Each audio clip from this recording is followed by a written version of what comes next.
The story of a people is told best by those who live it out daily. And when the history of that community is informative, inspirational, and insightful, it should then be shared with the world. The Clio Exchange does that. Now, as we wind down, the issue of you coming to the Redskins, which we've got to talk about, because you made a big change in Washington when you arrived here.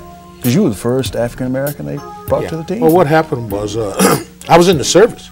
I got called into service during the season, 61, and I was traded at the end of the season to Washington because Paul wanted Ernie Davis. Oh, yeah. Ernie was the first black Heisman Trophy winner. Yeah. He was another Jim Brown. They was identical. They looked like twins. And ran and played out of Syracuse. And Paul wanted him, and I was the only guy that George Preston Marshall said he'd take.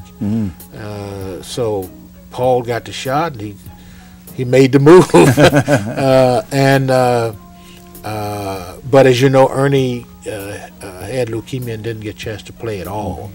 And just a great young man. Yes, Gosh, Superman. I even went up to the funeral in New York. And that's unheard of, because when someone is traded for you, you dislike him, although he had nothing to do with it. But he was such a great kid. I went up there for it and all. And but I came here, and Mr. Marshall told me to stay out of politics, be a good boy, and don't ask for no money. But sure was great, because the pressure was on me right away, because the blacks in the town wanted me to star every day. They'd been waiting. And I couldn't make mistakes and all that, although you're going to make mistakes. And I was catching it from both sides. Sure, it was tough. It was tough. I wish I could have just played football, but it wasn't going to happen. But in spite of that, I got a chance to play, and I was playing a new position because I went outside as a receiver. Basically because when I got here and looked at the offensive line, I don't want to run behind that.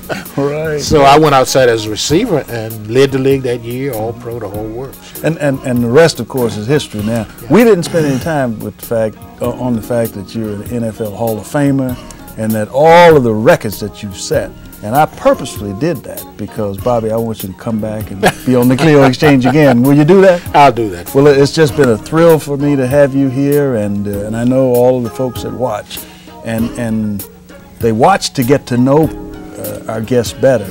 I think they've learned a lot about you that we didn't know before. Well, I think for me, I've been a very fortunate guy. And one of the things, when you consider that as a baby, my father's brother was hung down there. And to come from that and work through that, and be a person through the years who's been able to adjust, and that's the key. I try to tell kids, boy, if you can adjust, you can make it. It doesn't matter where you come from, what you do, how tough it is, but you got to adjust.